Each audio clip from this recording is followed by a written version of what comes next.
Tirar para first time shopping কৰিছোঁ, so ভাবিলোঁ let me give you guys a haul. So hi my beauties, মই Rituparna and welcome. So দেৰি নকৰি আহক আমি আনবক্সিং কৰোঁ। এইটো হৈছে tira.com Reliance Retail Limited.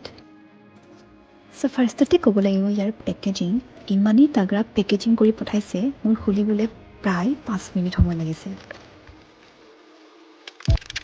মই অৰ্ডাৰ কৰিছিলোঁ প্ৰায় 2000 মানৰ বস্তু, যিটো মই পাইছিলোঁ 1400ত উইথ অফাৰ। যদি আপোনালোকৰ ফাৰ্ষ্ট টাইম অৰ্ডাৰ কৰিব বিচাৰে তেন্তে আপোনালোকৰ বাবে অফাৰ চিয়'ৰ আছে। এই যে পেকেজিঙৰ লগত আহে বাবলছকেইটা ফুটাই বাৰু কাৰ কাৰ ভাল লাগে। ফাৰ্ষ্ট মই অৰ্ডাৰ কৰিছিলোঁ পিলগ্ৰিমৰ আণ্ডাৰ আই চিৰাম, তাৰপিছত এটা লৰিয়েল শ্বেম্পু, ফক্সটেলৰ এটা মইশ্চাৰাইজাৰ, দেন এটা ব্লাছাৰ ইনচাইডৰ, এটা face serum, then Dr. Sheth's Ceramides and Vitamin C Sunscreen with SPF 50+, Glamour eta 2% Niacinamide and Simply Bright Face Wash.